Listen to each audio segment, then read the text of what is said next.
hablar sobre las malformaciones congénitas del oído externo.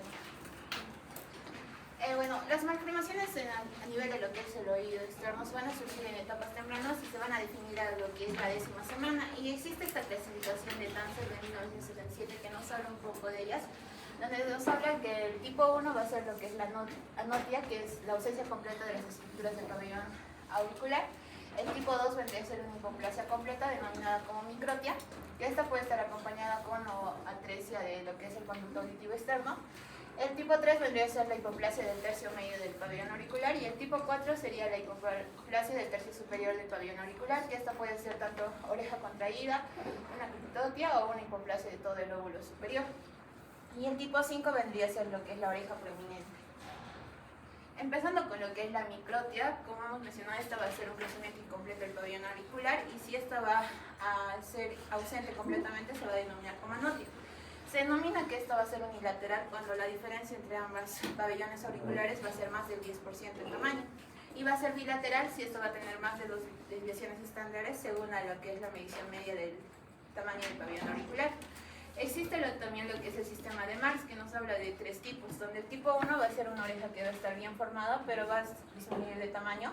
El tipo 2 es una oreja que está mal formada y que frente a la contralateral el tamaño va a ser más del 50% su diferencia. Y el tipo 3 vendría a ser que va a estar una oreja totalmente mal formada y el tamaño va a ser el faraón maní. Para su tratamiento es quirúrgico, y lo que se va a utilizar es el cartílago autólogo entre el 6º al 7º cartílago, y se va a dar la operación entre los 6 a 10 años, porque a esta edad se va a formar este cartílago adecuadamente para poder reconstruir lo que es el pabellón auricular.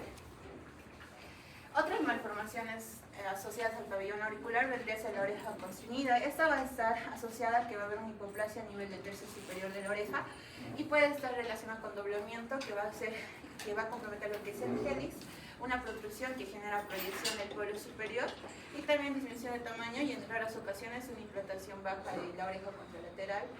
La deformidad distal también se le menciona que es un pliegue adicional del cartílago que va a estar hacia el borde helicoidal, que hace que la oreja tenga una forma puntiaguda. Y lo que es la oreja prominente, más que todo esta es dada porque va a haber una deficiencia del antigelis, y lo que hace es que la concha se vea como si se hubiera hipertrofiado y se sobresalga. Otra malformación vendría a ser las fosas preauriculares. Estas se van a ubicar antes de lo que es el helix y por encima del trago. ¿En qué bibliografía lo encontraste? Up to date. Como fosas preauriculares, ¿se ve que el traductor está bien? Sí, fosas preauriculares, lo puse todavía por separado para ver si está. Son las fístulas preauriculares. Me parece también fístulas o apéndices, me decía. ¿Fístulas o apéndices? No, hay una gran diferencia entre un apéndice y una fístula. ¿Qué es la fístula, doctor? Comunicación entre dos cavidades. Fístula. Comunicación entre dos cavidades. la boca y la nariz se comunican atrás por la pared posterior. ¿Es una fístula la acuana? No. Porque con dos cavidades, nasal o la bucal, lo que me está diciendo, ¿no? ¿Cuál es la definición de fístula? Entre dos epitelios. Esas cositas que son esas son la famosa fístula preauricular. Yo les apuesto que si analizamos acá, unos cuantos tienen. Si se revisan, ya van a tener varios fístulas, la fístula preauricular. O en algunos casos, cuando es más grande, le llaman los senos preauriculares. Siga, doctora. Se mencionaba que esto puede estar asociado a que es pérdida auditiva, que va a existir mayor riesgo, y también mencionaba de que cuando estas fositas van a estar aisladas, aunque tenga poca evidencia, también lo relacionado con anomalías renales. También se va a encontrar estas fositas asociadas a lo que es el síndrome bronquiotorrenal, que también va a estar asociado a lo que son quistes bronquiales o anomalías renales. Y el abordaje quirúrgico mencionaba que solamente se va a hacer si esto llega a infectarse. Por otro lado, los apéndices auriculares y preauriculares. Los auriculares se mencionaba que aquellos van a ser aquellos que van a estar a nivel de la aurícula, y los preauriculares se mencionaba aquellos que van a estar en el borde anterior del esternocleidomastoideo. La composición mencionaba que era de piel, plasia subcutánea y cartílago, y también puede estar asociado a pérdida auditiva y se puede encontrar en lo que es el síndrome de Goldenhar, que también va a estar asociado a macrosomía hemifacial, microtia, apéndices preauriculares, hipoplasia mandibular y anomalías vertebrales. Y por último, lo que sería la atresia auditiva. La atresia va a ser la ausencia del conducto auditivo externo con o sin lo que es la microtia. Se hablaba de que va a haber diferencia entre lo que es la estenosis, atresia y agenesia, donde la estenosis va a ser que va a haber una deficiencia del tapón meatal en su reabsorción y esto va a estar asociado a una alteración de lo que es la membrana timpánica, haciéndolo hipoplásica. Y la atresia hablaba de que el hueso timpanal, que va a ser lo que es el temporal, va a estar amorfo y también va a generar que haya alguna alteración en lo que es la membrana timpánica. Y la agenesia va a ser netamente lo que es la falta de desarrollo del hueso timpanal. Se mencionaba que cuando esta atresia va a ser bilateral, es decir, que va a afectar a los dos conductos auditivos, la pérdida auditiva va a ser más de 60 decibeles. Por ello es que se recomendaba que a los recién nacidos se les pueda dar lo que es un audífono de conducción ósea para que así pueda ayudar a lo que es la formación o el aprendizaje del lenguaje y no alterar su desarrollo. El abordaje quirúrgico se hace a los 10 años cuando el mastoides ya está desarrollado. Cuando es unilateral, solamente la mejoría es entre 25 decibeles, así que no se nota mucho la diferencia. Y eso sería todo en cuestión. Muy bien, doctora, puntual. ¿Qué es la anotia? Anotia es la ausencia de la formación del pabellón auricular. Muy bien, doctora. Siguiente, así, corto, puntual.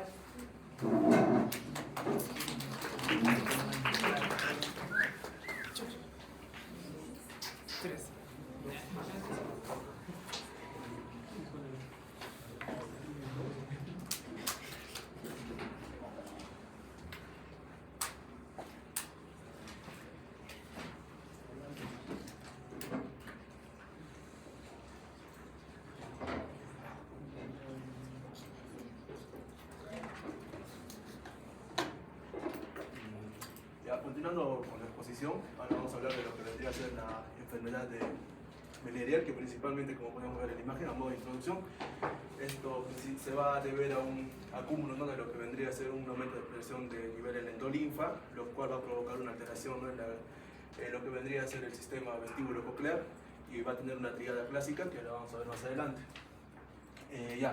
Vamos a ver que esta enfermedad fue descrita, ¿no?, por Prosper Meniere, principalmente como una tríada que está caracterizada por el vértigo, lo que vendría a ser el tinnitus y lo que vendría a ser la hipoacusia, ¿no? Vamos a ver que dentro de estos trastornos, la epidemiología se dice que principalmente ocurren a cualquier edad, pero los síntomas van a comenzar principalmente de entre los 20 y los 40 años, ¿no? En los niños siempre hay que descartar lo que vendría a ser las malformaciones del oído interno, mientras que en los adultos principalmente ya hablamos de enfermedad otológica que va a ser adquirida, ¿no? Dentro de la epidemiología o la incidencia menciona que se detecta de cada 10 pacientes o a 150 por cada 100.000 habitantes. Para hablar un poco de lo que vendría a ser el vértigo, tenemos que reconocer ciertas características, ¿no? Que tenemos un vértigo central y un vértigo periférico, que principalmente este vértigo va a durar de lo que vendría a ser de minutos a horas. Aparte de esto, el vértigo también va a ser caracterizado con giros de objetos a lo que vendría a ser alrededor, ¿no? Y también va a haber la clínica auditiva. Aparte de esto, también lo que vendría a ser la pérdida de audición o la hipoacusia, que principalmente suele fluctuar, y vamos a ver que esta hipoacusia principalmente suele ser unilateral, ¿no? Y esto principalmente se caracteriza por también ser para una hipoacusia neurosensorial, con lo que vendría a ser para frecuencias más bajas. Aparte de lo que hablamos del tinnitus, que principalmente es fluctuante o constante con un tono ¿A qué se refiere con frecuencias bajas? ¿Graves o agudas? Para graves, doctor. O sea, graves para frecuencias bajas. Dentro de la patogénesis vamos a ver también va a ser idiopático, pero la teoría más acertada hasta ahora vendría a ser con la hidropesia endolinfática, ¿no? Como estaba mencionando al inicio, se va a formar un hilo endolinfático, lo que va a causar un acúmulo, ¿no?, de presión. Entonces sabemos que en la endolinfa tenemos principalmente, acá se caracteriza por contener más potasio, a diferencia de la perilinfa, que principalmente acá predomina lo que vendría a ser el sodio, ¿no? Entonces el acúmulo de la endolinfa va a hacer que se aumente la presión, y lo que va a causar la pérdida, ¿no?, de esta barrera, y lo que va a causar toda la clínica que ya mencioné. Otro también menciona que puede deberse a lo que vendría a ser una hipoplasia del acueducto vestibular. También hay una teoría que respecta a lo que vendría a ser la teoría inmunológica, que va a haber anticuerpos contra algún componente del saco endolinfático, ¿no? Entonces, por eso que también dentro del tratamiento se mencionan lo que vendría a ser el uso de los corticoides, ¿no? Y también el patrón de herencia autosómico dominante en los pacientes con diabetes mellitus de etiología genética, ¿no? Vamos a ver que no todos los pacientes también con hidropesia endolinfática son sintomáticos. Un síntoma que me olvidé también de mencionar, vendría a ser lo que vendría a ser, el paciente también refiere lo que vendría a ser como una, no me acuerdo. El diagnóstico, para hacer el diagnóstico vamos a ver que va a haber criterios, ¿no? Dentro de estos criterios principalmente mencionamos a los 2 o más episodios espontáneos de vértigo, cada uno con una duración de al menos 20 minutos. Doctor, está en el up to date que me he fijado, está en el último, la bibliografía. Hay criterios definitivos, criterios probables. La diferencia entre el definitivo y los probables, ¿cuántos son los probables? Solo hay una diferencia en el diagnóstico del criterio definitivo. ¿Cuál es, doctor? Definitivo. El diagnóstico definitivo es post-mortem, una biopsia realmente, pero no le van a biopsiar la copia, ¿no? Y se encuentra una ruptura de la membrana de Reimer. Ese es el que te da el diagnóstico de enfermedad renal. Los otros son probables. Entonces, dentro de los criterios probables, vamos a ver, ¿no? 2 o más episodios espontáneos de vértigo, que cada uno va con una duración de 20 minutos a 12 horas, y la pérdida auditiva neurosensorial, que ya mencioné, de frecuencia baja, ¿no? Aparte también los síntomas auditivos fluctuantes, como una audición reducida o distorsionada, o también lo que es el tinnitus o la plenitud, ¿no? La plenitud es lo que me refería al otro síntoma que también va a referir al paciente. Vamos a ver que no existe una prueba de diagnóstico específico, pero también acá nos obligan a lo que vendría a ser a descartar con tomografía computarizada, a descartar otras lesiones, ¿no? Que estén afectando lo que vendría a ser el octavo par. También de lo que vendría a ser la resonancia magnética y la audiometría. Principalmente el patrón audiométrico que mayormente se va a ver es la pérdida auditiva neurosensorial de baja frecuencia combinada de baja y alta frecuencia con audición normal en las frecuencias medias, ¿no? Ya los diagnósticos diferenciales, principalmente tenemos el schwannoma vestibular, que para hacer su descarte de esto sí o sí necesitamos una imagen, una tomografía o resonancia magnética, ¿no? La esclerosis múltiple también lo mencionan como diagnóstico diferencial, pero acá principalmente vamos a ver que el líquido cefalorraquídeo, vamos a encontrar anomalías, ¿no? Que ya conocemos, y también dentro de la resonancia magnética, pues, anomalías. El ataque isquémico transitorio principalmente está relacionado, pero sabemos que este ataque isquémico transitorio va a tener una duración menor, ¿no? Y el vértigo posicional paroxístico, que acá principalmente es precipitado por los movimientos de la cabeza, pero tiene una duración muy breve, menos de la que ya vimos, ¿no? En esta patología. Y el síndrome de Coa, que también da síntomas vestíbulo-auditivos, que son similares, ¿no? A los observados en la enfermedad de Meniere.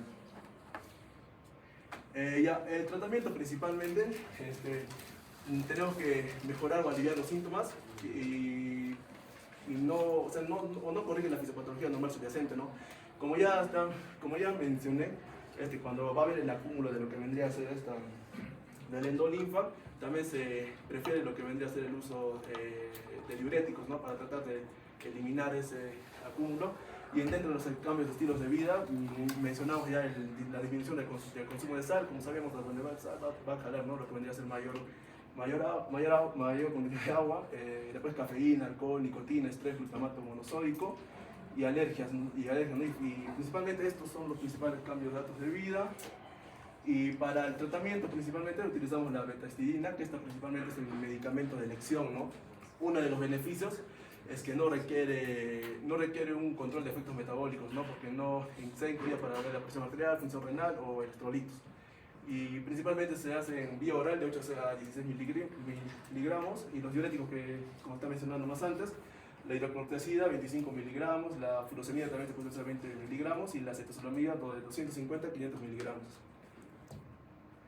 Ya, el tratamiento en caso tengamos un caso agudo, acá utilizamos lo que vendría a ser los supresores vestibulares o antieméticos. A la cabeza lo que vendría a ser el clonazepam de 0.25 miligramos a 0.5 miligramos, Y el diazepam también de 1 a 5 miligramos por vía oral, dos veces al día o según sea necesario, ¿no? También tenemos lo que vendría a ser la promethazina o el ondansetron. Y ya bueno, para síntomas refractarios o incapacitantes, es lo que mencionábamos antes, ¿no? También se puede utilizar glucocorticoides sistemáticos como la prednisona, 1 miligramo por kilogramo por día, ¿no? Y, o sea, principalmente se usa por vía oral una vez al día durante 7 a 14 días. Eso es todo. Muy bien, doctor, está bien. ¿Cuánto tiempo le tomó hacer sus diapos? ¿Cuánto tiempo le tomó hacer sus diapos? 5 días. La verdad.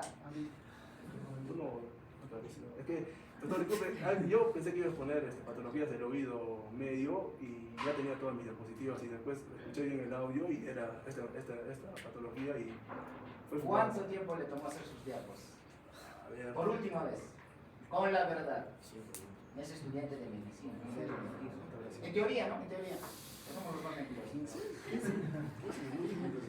Doctor, ¿cuánto? La verdad. creo que fue, doctor, unos 10 minutos, 15 minutos. ¿Estás seguro? Sí, 10 o 15. O sea, no fue tan largo. Ya, más directo. ¿Usted hizo sus diapositivas? ¿Ah? ¿Usted hizo sus diapositivas? Ah, una parte no. ¿La otra parte quién la hizo? Ah, no, le he sacado de otros también. ¿De? De otras diapositivas también le he sacado. ¿De quién? ¿Ah? ¿De quién, doctor? Ah, no sé el autor. Delegada, le voy a enviar una... Su diapo está ahí ya. ¿Ya está? Sí, ahí. La tercera está ahí. No me tomen de mentiros. Ahí, Gracias.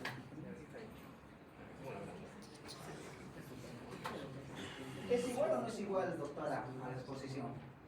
Yo reviso las diapositivas, les he dicho. A los de medicina interna, a los de semiología, mínimo si se van a hacer pasar las diapos del semestre pasado, cambien el color, ¿no? Borren alguna información. O dirían así con la gente, no me agarren de huevón. Yo reviso las diapositivas y me doy cuenta, me tomo el tiempo. ¿Por qué les he pedido breve? Porque sí me tomo la molestia de revisar. No hay que mentir, doctor. Hay que mentir, pueden mentir a los otros docentes, al decano, ya, normal. Pero no mientan así. Si hubiera dicho la verdad, ya normal que me entendido, ¿no? Doctor, no me ha dado tiempo. Sí, se entiende. No hubiera habido ningún problema. Pero no hay que mentir. Y si les pasan ya, pues cambien el color, añadan algo, quiten una imagen. No lo dejen tal igual. Hasta el nombre creo que se me olvidó de cambiar. Hay que corregir esas cositas, chicos. Y están a puertas de ser médicos. Apellido de la primera doctora, por cierto. Aquí está. Ya. Siguiente, doctor, usted. Auca, al aire, ¿no? Ya. Siguiente, ¿qué va a exponer? Aucapure, doctor. Ya, exponga, doctor. Doctor, buenas tardes, compañeros todos. Bueno, en esta ocasión voy a darles a conocer el tema de otoesclerosis. Bien, comenzando con la definición, otoesclerosis viene a ser lo que es una otodistrofia. También podría llamarse como una osteodistrofia primaria del oído. Viene a tener una etiología inflamatoria, en la cual vamos a ver una remoción, ¿no?, de lo que viene a ser el hueso maduro, de lo que viene a ser la cápsula óptica, como pueden ver en esta imagen, y esto mediante lo que son los osteoclastos, ¿no? Y bueno, este hueso maduro después va a ser reemplazado por lo que es un tejido óseo más denso, con mayor celularidad y también con mayor vascularidad, ¿no? Entonces, aparte de esto, vamos a hallar también una alteración histológica, ¿no? Que va a estar confinada a lo que es la cápsula óptica y lo que es la cadena osicular, ¿no? Como ya conocemos, los tres huesecillos, martillo, yunque y estribo, ¿no? Entonces, esto va a determinar lo que es una alteración en la fisiología normal de la audición, ¿no? Cuya entidad clínica exclusiva va a ser lo que es la hipoacusia, que en etapas iniciales es de conducción y en etapas avanzadas puede ser mixta o neurosensorial. En cuanto a la epidemiología, bueno, indica, ¿no?, que tiene una prevalencia del 0.3 al 0.4 de la población general. En otras bibliografías nos indica que es una de las causas más comunes de lo que es, la hipoacusia adquirida juvenil y representa lo que es el 0.2 al 1% de la población general, ¿no? También mencionar que es más común en lo que son pacientes de raza blanca, a diferencia de pacientes afroamericanos, ¿no? Aparte de esto va a tener lo que es un carácter multifactorial. Y también es importante mencionar que el 60% de los pacientes va a tener un antecedente familiar de otoesclerosis, ¿no? y un 40% se va a deber a lo que son fenocopias, mutaciones de novo o lo que es una herencia autosómica recesiva.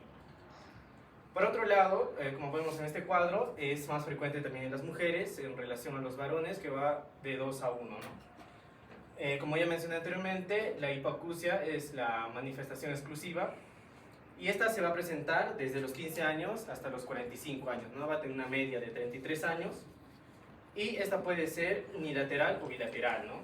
Unilateral se presenta en un 65% y la bilateral es más frecuente, ¿no? En un 89%.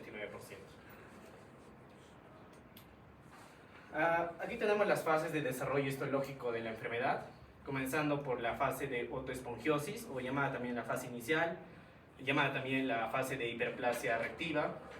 En esta fase vamos a ver una congestión osteoide, ¿no? En la cual vamos a ver que va a tener el foco, claro, el foco se va a originar a nivel de lo que son las paredes de los vasos sanguíneos, y la célula más activa que aquí vamos a ver van a ser los osteocitos.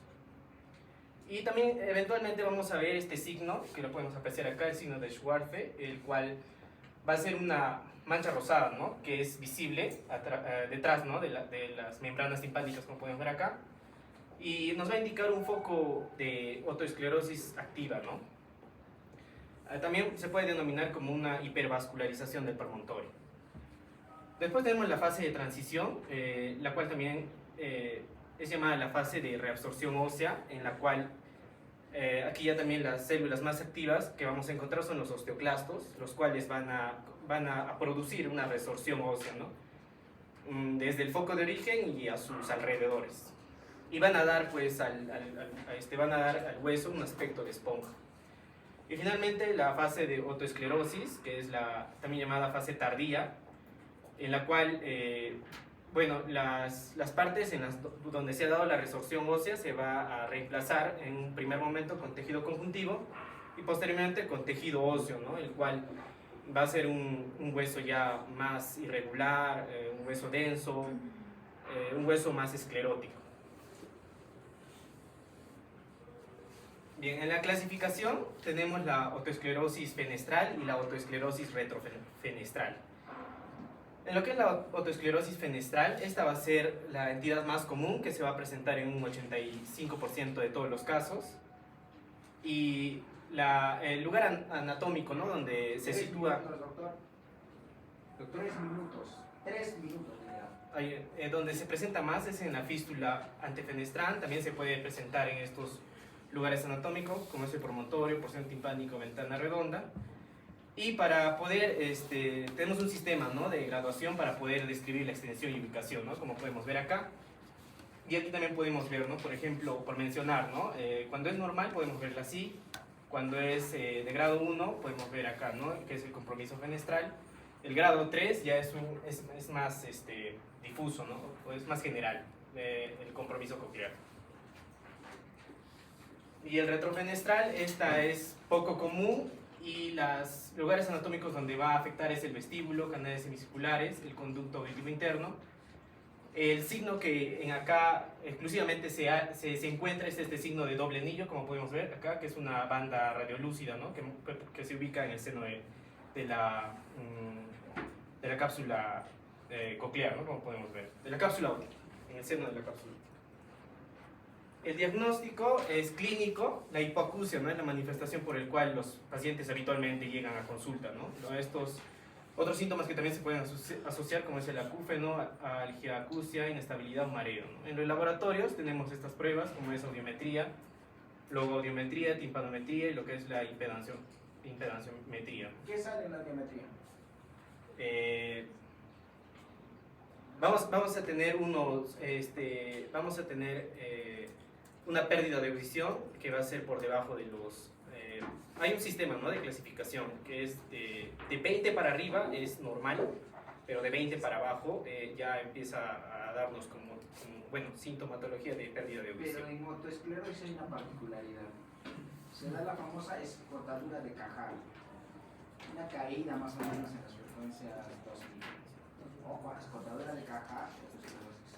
Pregúntale, bueno, en su caso, pregúntales. ¿Saben de qué es lo que van a dar a ustedes, no? Ya no va a haber nada.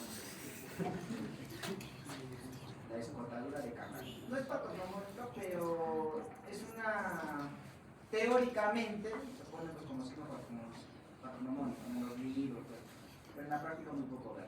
Sí, doctor. Ya. Y después en el estudio radiológico tenemos la tomografía computarizada, que es el más usado, ¿no?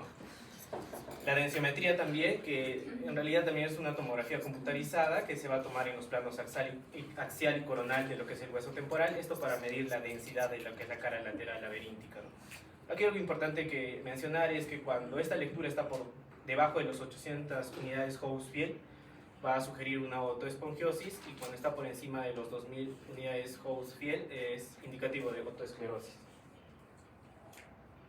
Eventualmente también en la exploración podemos ver esta triada, ¿no? La triada de Holmgren, que está dada por la ausencia de reflejo vascular, sequedad de la piel con ausencia de cerumen y la hiposensibilidad táctil, ¿no? Nuevamente el signo de Schwartz, el que podemos también visualizar.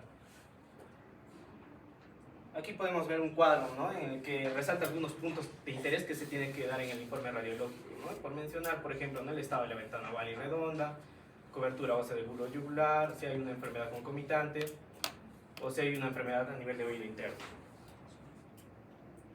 En el tratamiento vamos a tener el tratamiento médico, ¿no? El cual va a tener como objetivo convertir lo que es una autoespongiosis activa a una autoesclerosis inactiva, ¿no?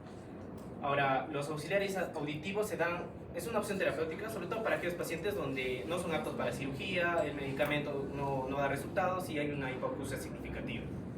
Los medicamentos que se usan son, por ejemplo, el fluoruro de sodio por vía oral, el cual va a tener como objetivo inhibir lo que es una reabsorción ósea, retrasar en realidad una reabsorción ósea y promover ya también lo que es una formación osteoblástica.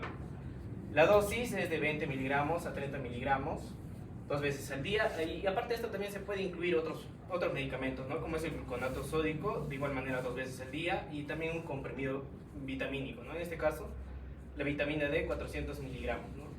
En un periodo máximo de 6 meses hasta los 2 años. Acá son algunos criterios que también se toman en cuenta para el tratamiento de otoesclerosis, en este caso para usar lo que es el fluoruro de sodio, ¿no? Se puede mencionar, por ejemplo, una pérdida de audición mayor a los 5 decibelios en cualquier frecuencia, si hay una hipoacusia neurosensorial, si hay presencia de vértigo o acúfenos severos en paciente con otoesclerosis, o si hay una evidencia radiológica de lesión activa, ¿no? En la cápsula óptica. Eso es importante, el fluoruro de sodio es el único, entre comillas, el único tratamiento farmacológico para la otoesclerosis. Los otros, no están demostrados al 100%. El fluoruro de sodio, bueno, si les preguntan es de elección, podría ser de elección, pero no es que te cure, simplemente retrasa la evolución genética. Sí, autor, le quedan 30 segundos. Ya, y finalmente es el medicamento más indicado para lo que es la autoesclerosis fenestral. Otros medicamentos tenemos los bifosfonatos o la calcitonina, que igual van a tener el objetivo de poder inhibir lo que es la resorción ósea, lo que es la colagenasa, que mucho tiene que ver con la destrucción del hueso. Y finalmente el tratamiento quirúrgico tenemos lo que es la estapedectomía y la estapedotomía. En la estapedectomía, como su nombre lo dice, ¿no? Vamos a extirpar lo que es el estapedio y colocar lo que es una prótesis, ¿no? Esta estapedectomía va a ser el tratamiento de elección para lo que es para la autoesclerosis fenestral. Sí. Y la espedotomía, como pueden ver en las imágenes, se usa esta prótesis, la cual va a tener 2 extremos, ¿no? Una que se va a incrustar a lo que es la parte vestibular, va a entrar a la parte vestibular, y el otro extremo va a ir enganchado a lo que es el yunque, al extremo del yunque. Eso sería. Ya, listo, autor. Siguiente.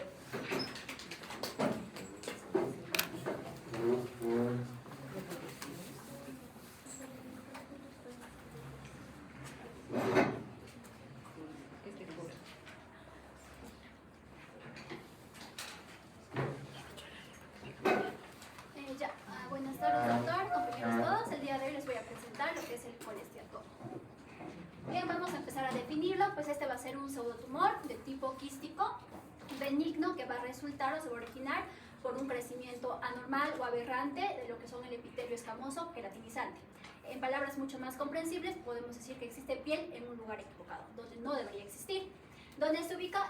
Principalmente va a ubicarse en el interior del oído medio, afectando lo que es la membrana timpánica, específicamente en el cuadrante posterior superior. Como bien les dije, esta es una lesión benigna, pero su progresión va a ser muy agresiva, muy destructiva, ya que esta lesión va a empezar a expandirse o a diseminarse en diferentes zonas y puede empezar pues a destruir o erosionar estructuras circundantes o adyacentes, causando complicaciones, ¿no? Ya sean intracraneales, extracraneales o inclusive intratemporales. Con respecto a la histopatología, podemos ver macroscópicamente, pues aquí vemos el colestotoma, que va a ser pues una lesión o una masa blanquecina que posee bordes definidos, paredes delgadas. ¿En Tiene qué una cuadrante forma. está esa lesión, doctora? Esta se encuentra, doctor, en la membrana timpánica, la pars flácida. ¿En qué cuadrante? Esta sería postero ¿Ese oído es derecho o izquierdo? derecho. A ver, los que están rotando, ¿derecho o izquierdo?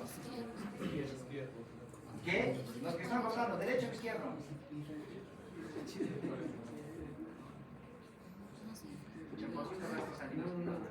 Tengo oído derecho. La lesión está en el cuadrante posterior, no, antero superior. Te digo que era más frecuente en el posterior superior. ¿Está mal? No, no está mal. Lo que dice la autora en cierta parte es sí, muy cierto. La más frecuente del colesteatoma es en el posterior superior, porque en ese nivel está la partoidea y la región apical. Pero ese tiene una característica. Ese es un colesteatoma congénito, fuera de lo común. Eso está en otra ubicación. Sí, doctora. Bien, ahora en la parte microscópica vamos a identificar tres partes, que es la perimatriz, que va a ser la parte más externa, que va a estar relacionada con el tejido óseo.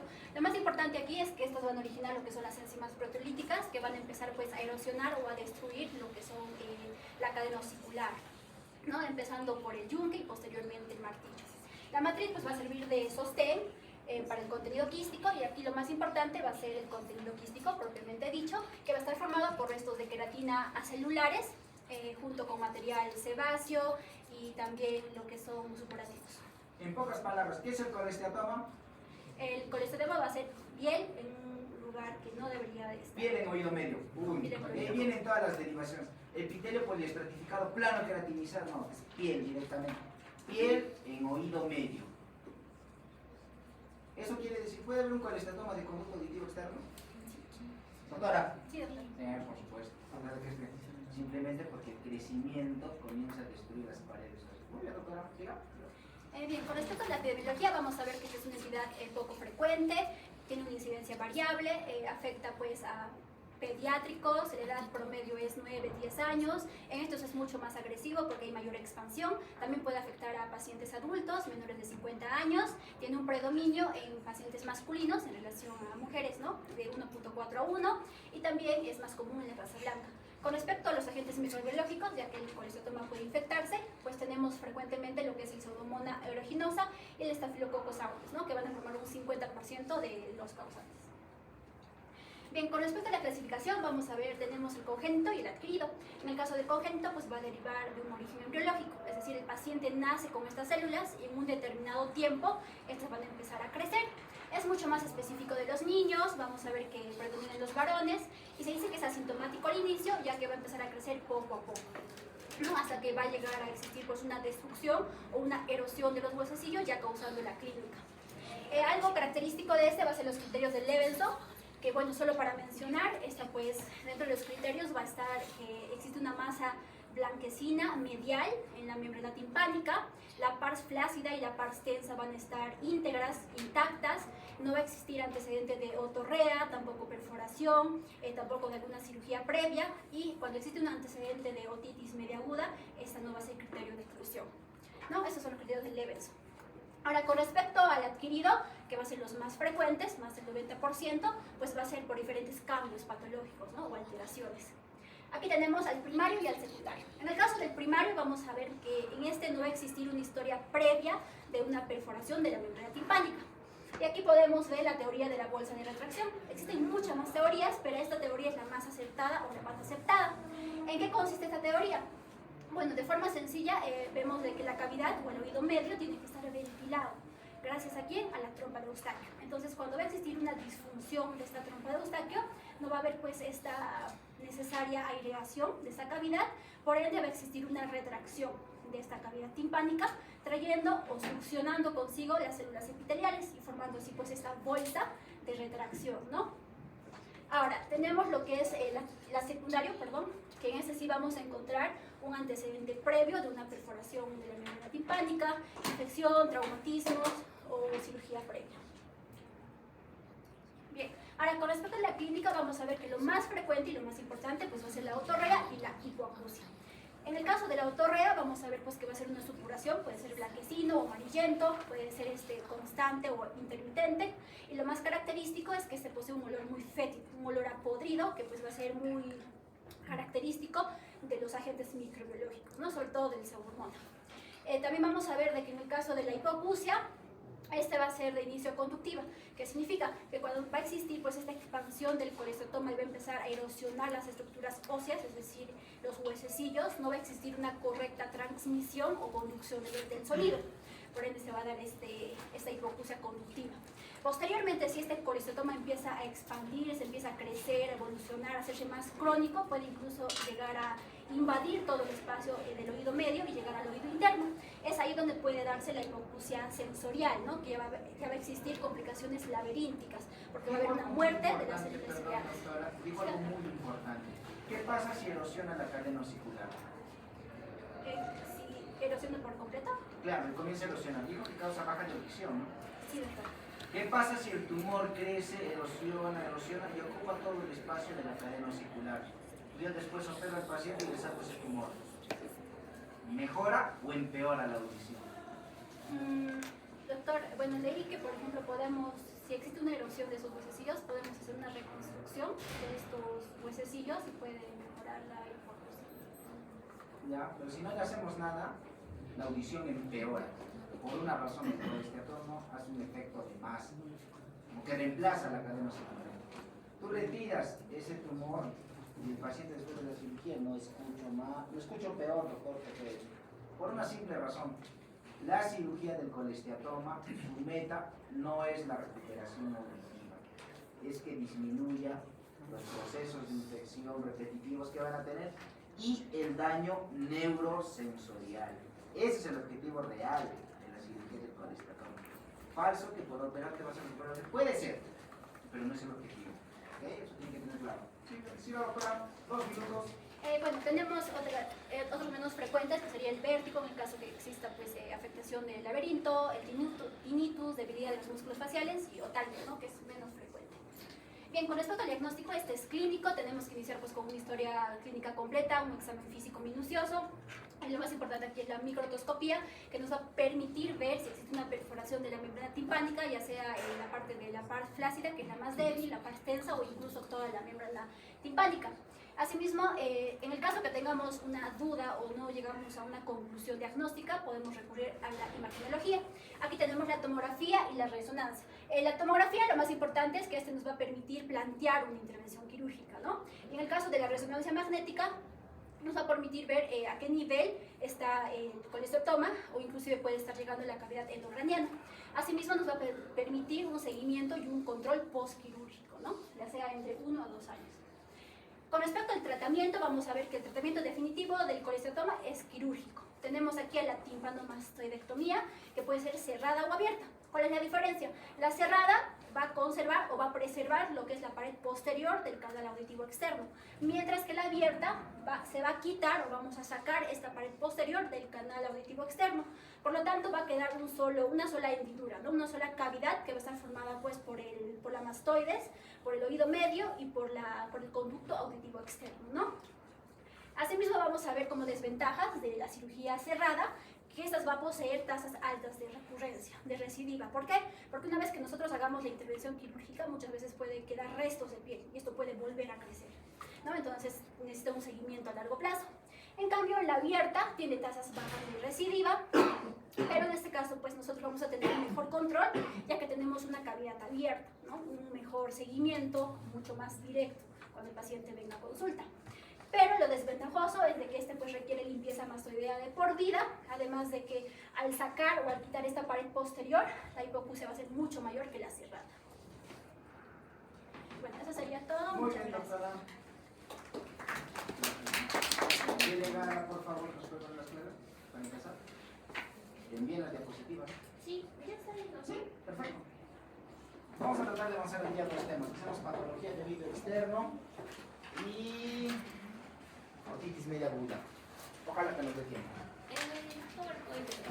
Ah, ya está con lo perfecto, doctora, gracias. Abajo. Ah, traumatismo, entonces haremos traumatismo. Ya, sí, abrió eso.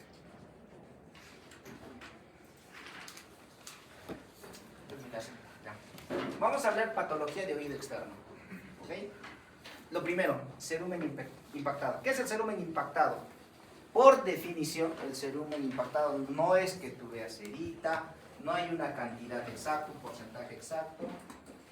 La definición de cerumen impactado, según la guía americana, también hay guía americana de cerumen impactado, es esto. Acumulación de cera, 1, que cause sintomatología. Dolor, picazón, escorzo, cualquier tipo de molestia. Y lo segundo, que impida la evaluación adecuada del canal auditivo. ¿Qué quiere decir? Si tú ves una cerita chiquitita ahí, pero el paciente, ves el tímpano, todo, pero el paciente se queja de que te pica o tiene sensación de cuerpo extraño o algo, es un cerumen impactado, ¿ok? Entonces eso es importante, esa es la definición del cerumen impactado. ¿Y qué es el cerumen? Simplemente es la acumulación de todo el detritus. Ustedes saben que dentro del conducto auditivo externo es piel y existe un proceso de descamación normal que va incluso desde la capa externa de la membrana timpánica. Esa descamación, ¿en cuánto tiempo se descama la piel? ¿Ustedes han hecho dermatología? ¿Cuánto? Desde el estrato basal hasta... ¿Cuál es el último estrato? Córneo. ¿Cuánto? 28 días, claro, 28 días. Entonces, el detalle con ese proceso que va del oído. Supongamos esta es la membrana timpánica. Es desde el medio, ¿no? Desde la capa externa. Se descama, se descama, se descama, se junta. Y todo eso genera pues una movilidad hacia la parte externa. Lo normal es que tengamos cera en la parte externa, eso es lo normal. Muy aparte de eso, una cera que cubre toda la pared del conducto auditivo externo.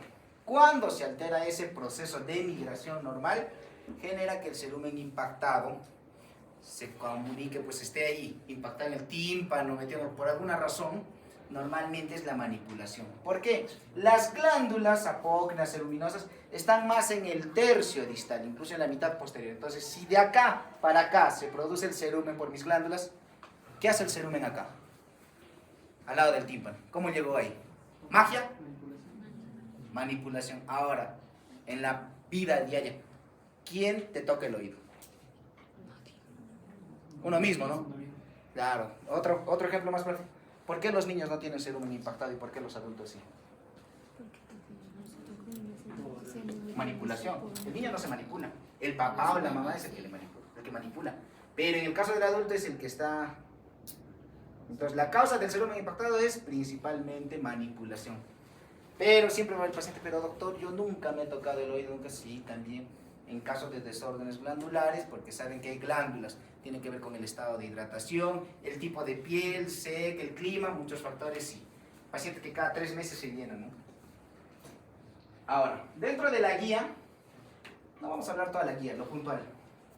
Lo primero, que habla de factores modificadores. Esto normalmente en pacientes diabéticos o que tengan un tipo de desorden pues, hormonal que condicione una alteración en la calidad de su secreción.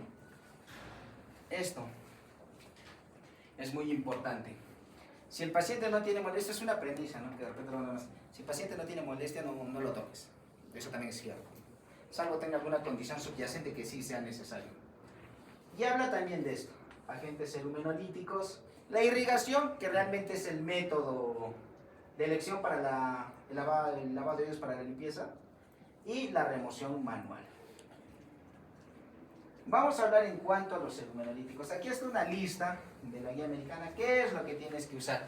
Hay desde sustancias basadas en agua, aceite, y hay unos preparados especiales. De acá, ¿qué podemos rescatar? El peróxido de carbamida, que es un producto cual es muy bueno para la disolución del cerumen. Pero ¿cuál es el problema? Que ya no hay en el mercado. Entonces tenemos que ir a nuestra realidad. ¿Qué nos puede ayudar para disolver o ablandar cerumen. Lo primero, el peróxido de hidrógeno, que es oxigenado, que existe en cualquier poste, en cualquier establecimiento de salud. Es uno que puede usar. Segundo, glicerina. Tercero, hasta aceite de bebé puedes usar. Aceite de oliva también puedes usar. Cloruro, como que no. En vez de cloruro, mejor usa todo oxigenado. Pero lo que es mejor es el peróxido de carbono. Ayuda bastante. Y más si lo mezclas con una sustancia oleosa, mucho mejor. Antes había un producto que se llamaba el acerumen, en spray. Pero desapareció, no sé por qué. Post pandemia. Vamos a lo siguiente. Entonces, esas son las maneras. Este es el principio del lavado de oído. Los que van a hacer práctica conmigo les voy a enseñar a lavar oído. Van a practicar de una manera dolorosa y horrible entre ustedes, pero van a aprender a hacer lavado de oídos. ¿Cuál es el principio? El principio es irrigar la pared posterior, llegando a chocar hasta el fondo, y con la misma fuerza del impulso del chorro, te desplaza el cerumen. ¿Dónde viene la dificultad? Cuando el cerumen es duro, cuando es de tiempo, cuando el paciente es muy sensible. Contraindicaciones del lavado de oído, que sí deberían tener en cuenta, ¿no? 1. Perforación de la membrana timpánica. Está prohibido hacer lavado de oído. Segundo, pacientes que tengan pues una infección activa. Otitis externa, por ejemplo, o una otitis media aguda, que ya perforó el oído. Dese una vuelta, doctor. No me estoy gustando, doctor. Yo sé que es un poco pesado el horario, ¿no? Las dosis, no son aliento. No hay problema si va, se toma un agua y vienen. O si quieren ir al baño, salen, no se preocupen, no me molesten. Si llaman, pueden salir, responder y de ahí ingresan. Ya, no hay problema, chicos. Si se sienten cansados, quieren tomar agua, normal. Yo también voy a hacer eso, media hora antes de terminar la clase. Ya no voy a volver. Ya, pues no hay problema, somos flexibles. Yo entiendo, el horario es un poco pesado. Vamos a hablar de las... ¿Alguna duda con cerumen impactado? Porque creo que es más práctico realmente que teórico. ¿Duda? No, ya saben sacar cera entonces, ¿ya? Otitis externa.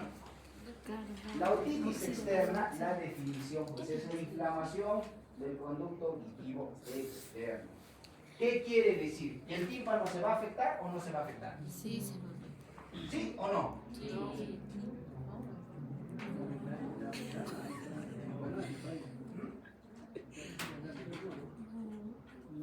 Realmente no se afecta el tímpano, pero sí vas a encontrar manifestaciones o signos sí sugestivos, pero que te llegue a alterar el tímpano, perforar, en caso de que la infección avance, pero de principio no. Y si ves una otitis externa con una perforación timpánica, no es una otitis externa convencional, entonces hay algo de fondo, que normalmente le da pues en otitis externa maligna, pacientes inmunodeprimidos, ¿ok?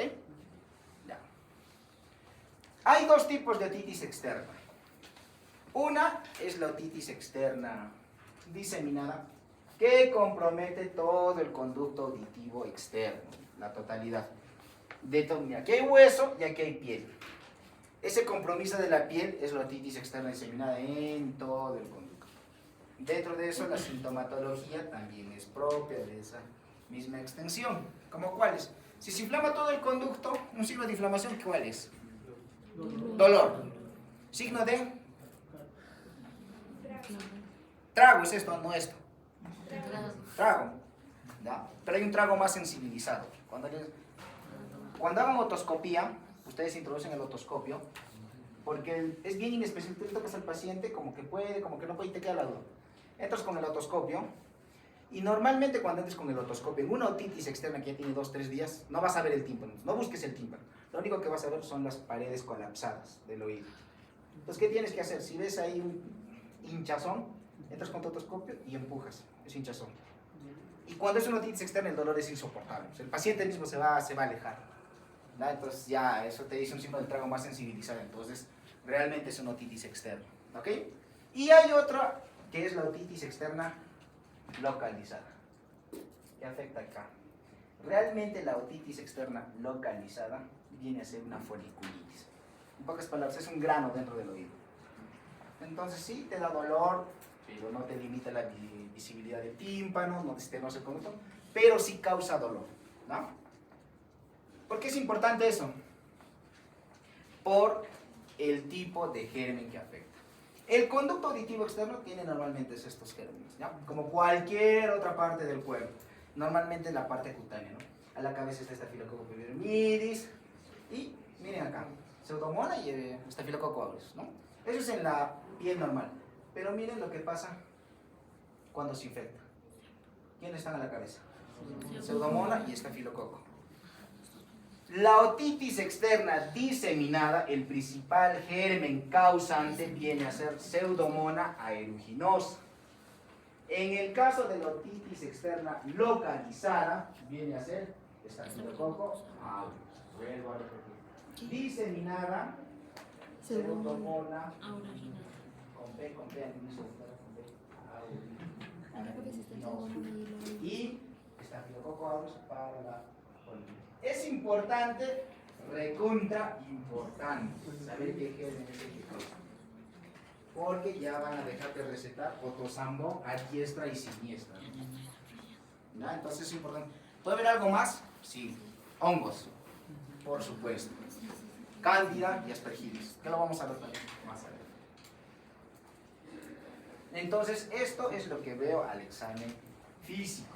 Lo que voy a ver es propio de una inflamación. Si estamos hablando de conducto auditivo externo, vamos a ver un cambio en la coloración del conducto auditivo externo.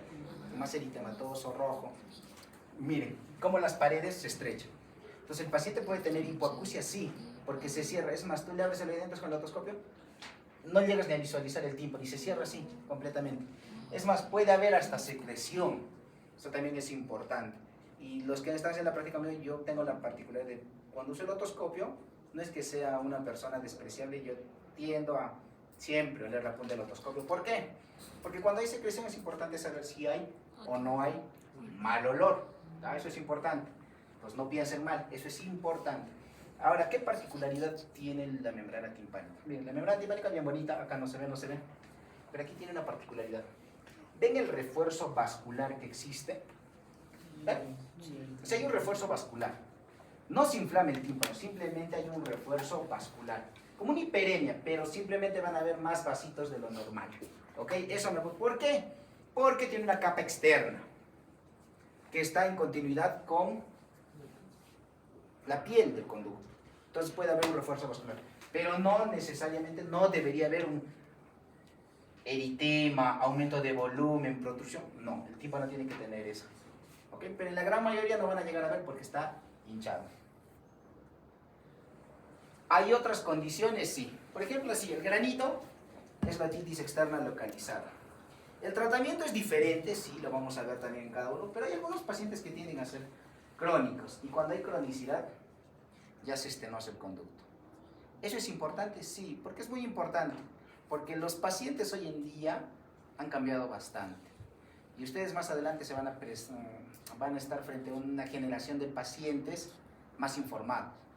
Paciente que te viene y le dices, no, tenías tal cosa, solución, ya. Pero ahora el paciente lee, se informa. Si te viene con esta estenosis y te dice, doctor, hace 2 días he ido a la piscina y está así. ¿Creen que 2 días se va a estenosar así? Esto es crónico, ¿no es cierto? O que te diga, doctor, me ha lavado el oído y ahora estoy así. Entonces eso es importante. Reconocer qué signos son de cronicidad, qué signos son de... Y cuando es una otitis externa así permanente, genera pues eso, una estenosis. Pero hay algunos casos en los que se complica más. ¿Esto qué es? ¿Han hecho dermatología? Es que claro, hay un eritema. ¿Pero qué es?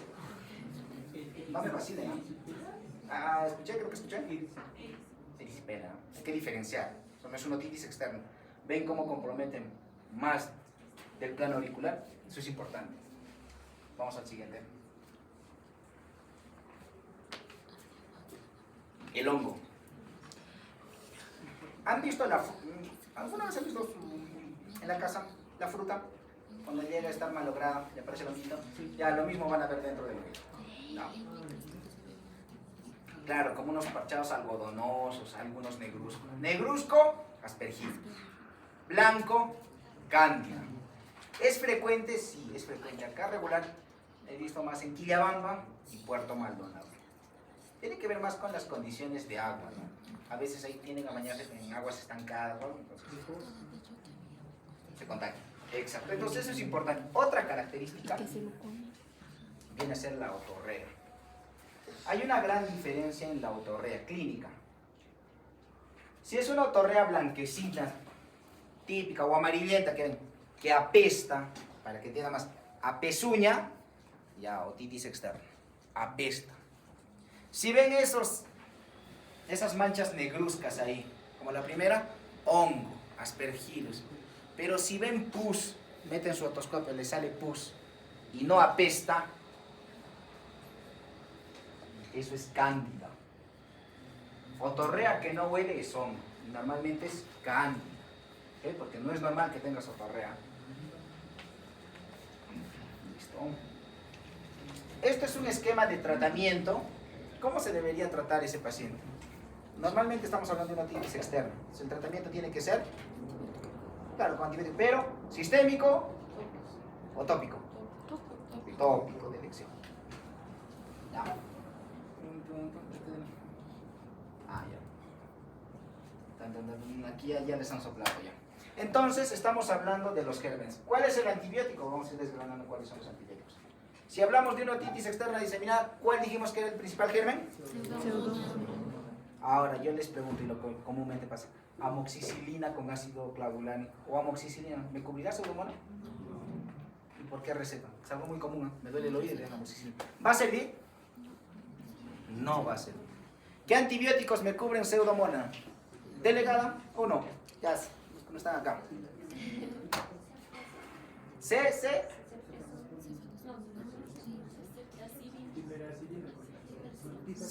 ¿Cetraxona me cubre? No. Ceftazidima, ya, uno. Ya, ¿qué otro más? Ya, el pipetazo, ya, otro. Pero en orden. Ya, a ver, otro cefalosporina, bueno, ya me dijo ceftazidima. Cefepime es otro. Ya, que son dos que tenemos al alcance. ¿Qué otra familia de antibióticos? Doctor. Ya, ¿dentro de qué antibióticos están? ¿Cipro a qué familia pertenece? Quinolones, ¿ya? Cipro y ¿qué otros antibióticos hay? Moxi, levo, fluoxacino. Pero principalmente cipro. Cipro te cubre bien, dentro de las fluoroquinolonas. ¿Otro?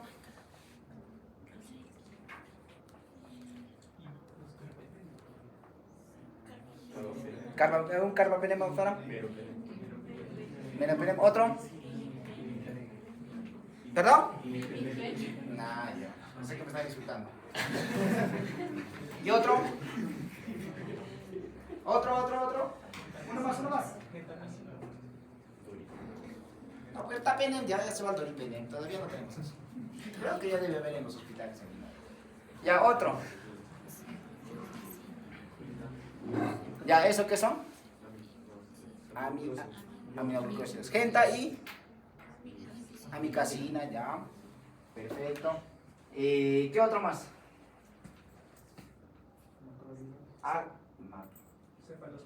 No, macrólidos. ¿Cubre? ¿La citromicina te cubre? ¿Qué otro macrólido existe? Ya que hablo de macrólidos, doctor. Ya, uno más. ¿Y uno más? Ya, acitro, eritro y antibióticos deben tenerlo así, doctores, ya van a ser internos, ¿no? Clinda, ¿dentro de qué familia de antibióticos que hay? Ya, sí, mira, vamos a ir desgranando. Lincosamidas, ya, es clindamicina, ¿y cuál es el otro? ¿No? Dentro de las lincosamidas hay la clindamicina y... ¿Para qué hablan? ¿La? ¿Desenfriolito? No, doctor, desenfriolito no. Lincomicina. Ya, dentro de los macrólidos están eritro, acitro y claritro. Ya. Falta ya terminamos todo las ramas. Entonces hay un antibiótico más, una familia de antibióticos. Nos falta.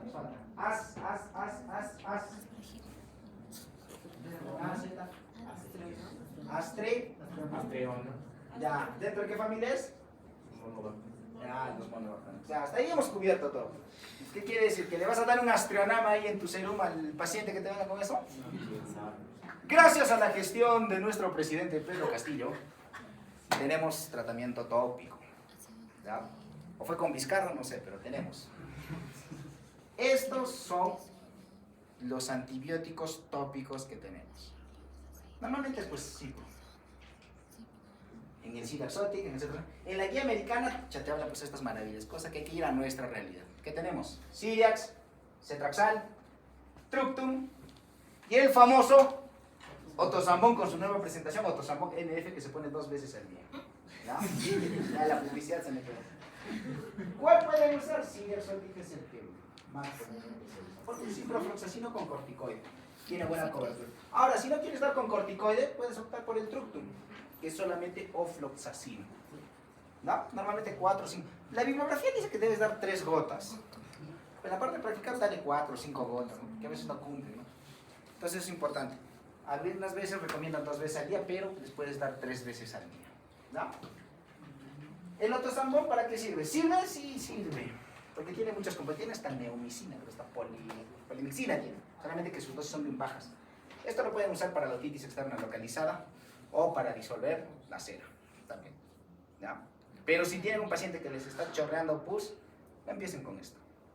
Empiecen con el SIDA, esa es mi recomendación. ¿Ok? Todo gracias a Pedro. Ya. Ahora para el hongo, también. Gracias a la gestión de Sagasti, pudimos conseguir esto. Tienes que dar tratamiento. Para dar tratamiento de hongo, hay 2 opciones. El iconazol en gotas y el clotrimazol. Así como hay clotrimazol en crema, creo que también hay en óvulos. ¿Han hecho gineco, no? No, pero al final. ¿Qué han hecho entonces? ¿No han hecho gineco? ¿No han hecho pediatría? Ah, ya, el próximo.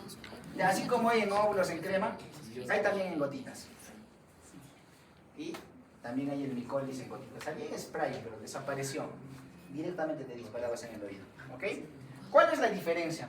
Normalmente con estos, 7 días el paciente está súper. 10 hasta 14 días dependiendo de la magnitud de la infección. Esta les puedes dar hasta un mes. Alguien que ha tenido, o alguien conoce, vamos a decir, alguien conoce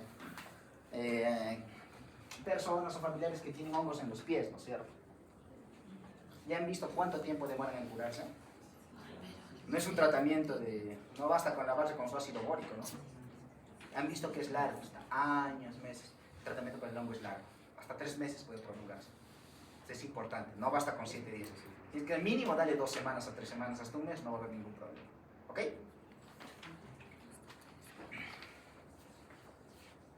Ya. Esta es la guía, de la guía americana. Ah, esto es importante. Es una recomendación que hizo la guía americana de no dar antibióticos vía oral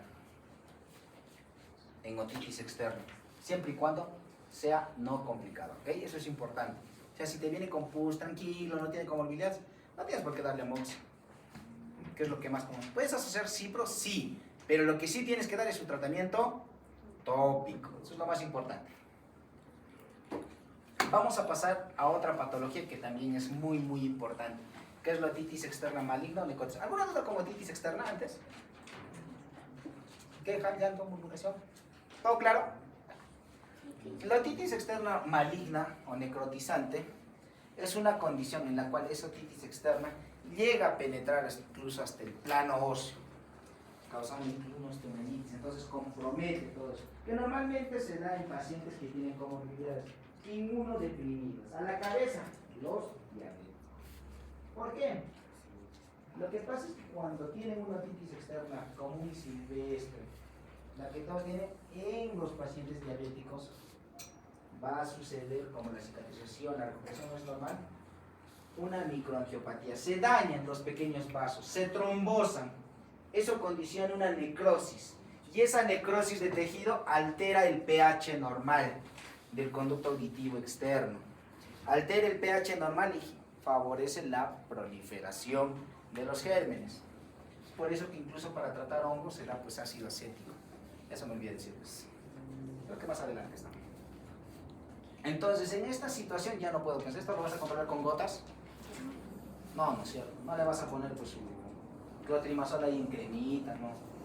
Primero en estos pacientes tienes que hacer un adecuado estudio. Siempre su glucosa, su hemoglobina glicosilada. Y arrancar aquí sí con antibiótico parenteral. Antiguamente, vamos a decir hasta hace unos 15 o 20 años, había unos criterios diagnósticos. Criterios mayores, criterios menores, que hablaba de todo esto, microabscesos, gammagrafía, hablaba incluso de los antecedentes, ¿no? De que es muy importante pacientes en el, pero eso hoy en día cambió. Paciente inmunodeprimido para algunos, paciente inmunodeprimido, paciente diabético con otitis externa, lo tienes que tratar como una otitis externa maligna. Por eso, o sea, buscar esos criterios ya no te ayuda mucho. Entonces es muy importante. Si tienes un diabético, ya si no tienes tratamiento parenteral, por lo menos dale pues sus 14 días de cipro, ¿no? O su levofloxacino, dale unos 10 días. ¿Ok? Eso es importante. Y esto es todo el arsenal, todo lo que ustedes han dicho en cuanto a los antibióticos que puede emplear de vía parenteral para el tratamiento de la otitis externa. De preferencia, algunos recomiendan asociar los antibióticos. Puedes empezar con... Lo más común es que asocien su cefalosporina con aminoglucósidos, ¿no? Y se guarden los demás, o incluso una fluoroquinolona. Pero ¿hay ciprofloxacino parenteral? ¿Hay ciprofloxacino parenteral? Sí, doctora. ¿De cuánto?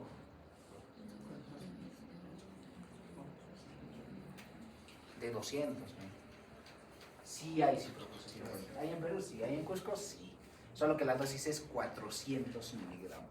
Es importante, no vayan a poner en su RP de internos 500 endovenosa. La enfermera los va a ir a buscar. ¿Ok? Es importante. Esta es una miscelánea de otro tipo de patologías. Esto es el autohematoma. Cuando sufren algún traumatismo o algo. ¿Qué es lo más importante en este caso? Lo que tienes que hacer es drenar. Por una simple razón.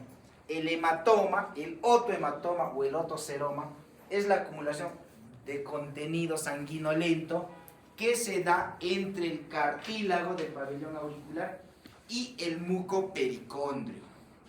Por eso es que se tiene que drenar. Porque cuando te crea ese espacio, condiciona que el cartílago muera. Porque el cartílago se nutre. ¿Tiene vascularización el cartílago? No. Está vascular, ¿no es cierto? Es el epitelio que está ahí, el mucopericondrio, el que nutre. Entonces, cuando ese espacio se genera, ya no va a tener adecuada nutrición. Y si yo dejo que pase 24, 48 horas, ese cartílago va a morir. ¿Y qué va a condicionar?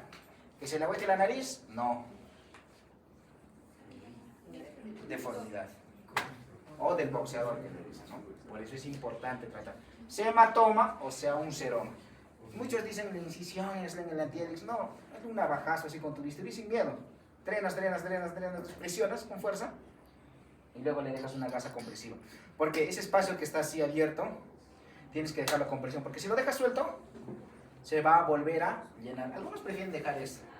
Puede ser, puedes dejar ahí tu trencito. Pero lo que yo le recomiendo, incluso puntos transfixiantes, lo atraviesas con un Vicryl aquí, para que haga presión. Porque si lo dejas así, se va a volver a llenar y se va a deformar. Incluso se va a infectar, va a generar lo que es una pericondritis. Y olvídate, eso sí, va a deformar al paciente. Va a formar estas orejitas. ¿Okay? Es la famosa oreja en coliflor o la oreja del boxeador, ¿no? Esta es la fístula preauricular, que tiene una comunicación desde el plano cutáneo, incluso llega hasta el cartílago. A nivel del pabellón auricular, y cuando se hace muy grande se llama pues el seno preauricular. ¿Por qué es importante? Porque cuando esto se infecta te puede drenar, sí es cierto, pero cuando es grande genera este tipo de lesiones preauriculares que a veces lo tratan pues como impético o algo, pero no. Si ves este tipo de lesión preauricular, revisa siempre su orificio. Normalmente es por una infección de la fístula preauricular. Este es otro, esta es la exostosis, cuando hagan una otoscopía y vean como esas tumoraciones pequeñas perladas. Esto normalmente se da en personas que tienen actividad en el agua, son los que nadan largo tiempo, entonces el conducto auditivo externo está expuesto al agua y se producen esos callos que se llaman la exostosis. ¿Es frecuente? Sí, pues por eso que los nadadores pues hoy en día usan su gorrita, ¿no? Para protegerse. Y esto tiende a ser un osteoma, que es una tumoración dependiente de tejido óseo. Tú entras con una aguja y eso está duro. Otra manera de diferenciar: exostosis, tercio medio; osteoma, tercio externo. El osteoma incluso se origina en la unión. Ya saben que el conducto auditivo no es todo hueso, tiene una porción cartilaginosa. En la unión de la porción cartilaginosa con el tejido óseo, ahí se origina esto. Otra diferencia: pediculado, no pediculado. ¿Ok? Ya, pasamos. ¿Dudas, preguntas? ¿Ninguna? ¿Seguimos? ¿O pausamos unos 5 minutos? Ya, pueden salir un rato, chicos. En 5 minutos hacemos siguiente tema. Puede salir al servicio, estirarse, llamar, hablar. 5 minutos, ¿no?